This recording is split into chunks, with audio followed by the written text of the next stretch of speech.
König alle führenden Männer von Jerusalem und aus dem ganzen Land Juda zusammenrufen.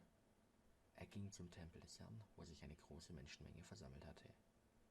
Alle Männer von Juda waren gekommen, die ganze Bevölkerung Jerusalems, die Priester und Propheten, sowie das übrige Volk, vom einfachsten bis zum vornehmsten.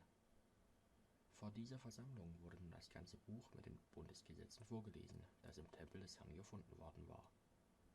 Der König stand an seinem Platz bei der Säule. Nachdem die Lesung beendet war, schloss er mit dem Herrn einen Bund und schwor: Wir wollen wieder dem Herrn gehorchen, von ganzem Herzen und mit aller Hingabe wollen wir nach seinem Gesetz leben und seine Gebote und Weisungen befolgen. Wir wollen alle Bundesbestimmungen einhalten, die in diesem Buch aufgeschrieben sind. Das ganze Volk schloss sich diesem Versprechen an. Nun befahl König Josia dem Hohepriester Hilkia, dessen Stellvertretern und den Priestern, die den Eingang zum Tempel bewachten: Holt alle Gegenstände aus dem Tempel, die für die Verehrung des Gottes Baal, der Göttin Aschera und der Sterne gebraucht wurden. Verbrennt alles außerhalb der Stadt auf den Feldern im Kidrontal. Die Asche ließ Josia später nach Bethel bringen. Er setzte auch die Götzenpriester ab, die von seinen Vorgängern ernannt worden waren. An den Opferstätten um Jerusalem und in allen Städten Judas hatten sie Opfer dargebracht, nicht nur dem Gott Baal, sondern auch der Sonne, dem Mond, den Sternen und den Tierkreiszeichen. Den Pfahl der Göttin Aschera ließ Josia aus dem Tempel holen und aus der Stadt schaffen.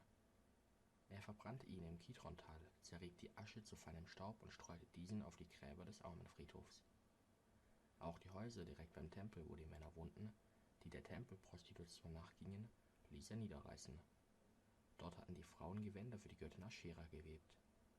Josia holte alle levitischen Priester aus ganz Juda nach Jerusalem zurück und entweihte alle Götzenopferstätten, in denen sie bisher geopfert hatten, von Geba im Norden Judas bis Beersheba im Süden.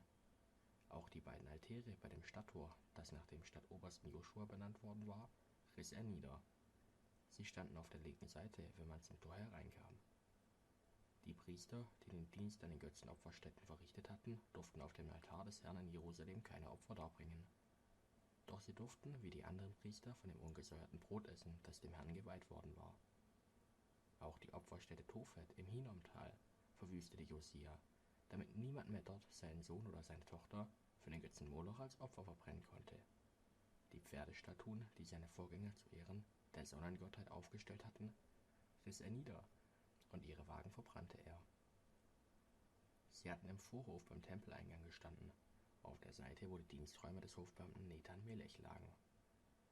Auch auf dem Dach des Obergeschosses, das Ahas im Königspalast gebaut hatte, standen Altäre, die verschiedene Könige von Juda errichtet hatten. Josia zertrümmerte sie, wie auch die 2 Altäre, die Manasse in den beiden Tempelvorhöfen aufgestellt hatte. Die Trümmer ließ er ins Kidrontal bringen.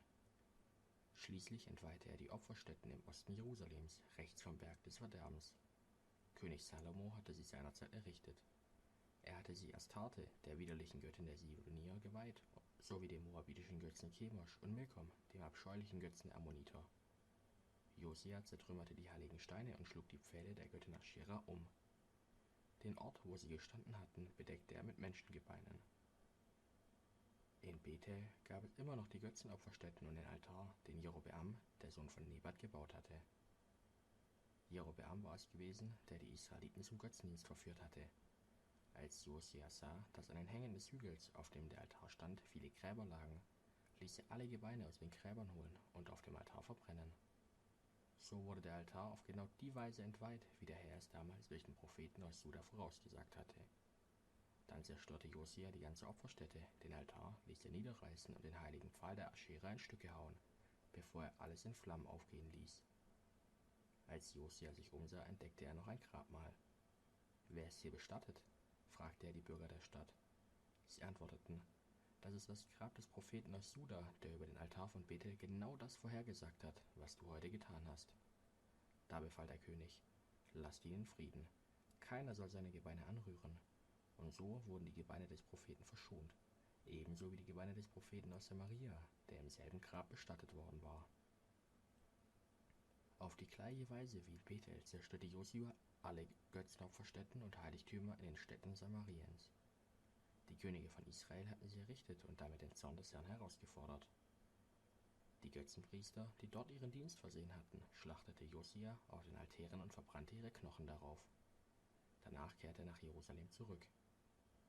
In Jerusalem befahl der König: Das ganze Volk soll zu Ehren des Herrn das Passafest feiern, so wie es in unserem Buch mit den Bundesgesetzen beschrieben ist.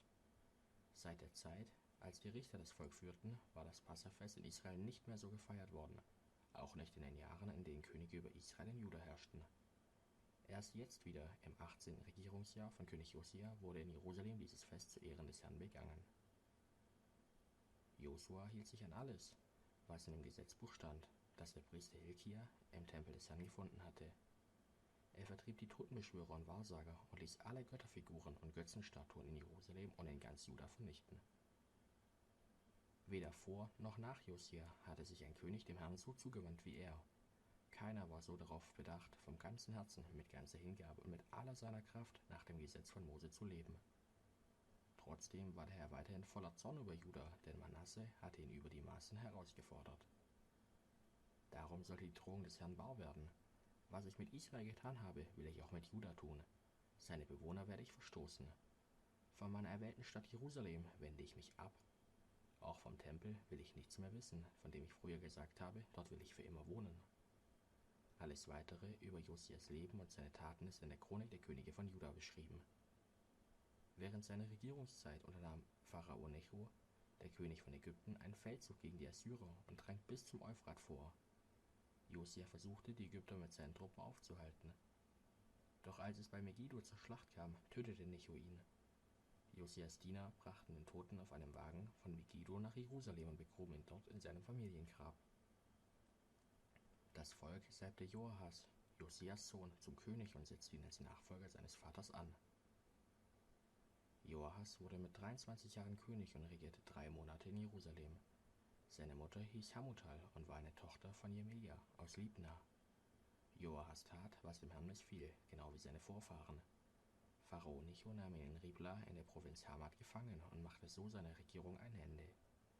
Das Land Juda musste 70 Zentner Silber und 35 Kilogramm Gold als Tribut zahlen. Anstelle von Joahas setzte der Pharao Eliakim, einen anderen Sohn von Josia, auf den Thron und änderte seinen Namen in Joachim. Joahas aber nahm er als Gefangenen mit nach Ägypten, wo dieser später starb. Um die geforderte Menge an Gold und Silber aufbringen zu können, musste Joachim dem Volk eine Sondersteuer auferlegen. Jeder in Juda hatte seinem Besitz entsprechend eine bestimmte Summe für den Pharao abzuliefern. So konnte Joachim den Tribut an Necho bezahlen. Joachim wurde mit 25 Jahren König und regierte 11 Jahre in Jerusalem. Seine Mutter hieß Sebuda und war eine Tochter von Pedaia aus Ruma. Auch er tat, was dem Herrn missfiel, genau wie seine Vorgänger.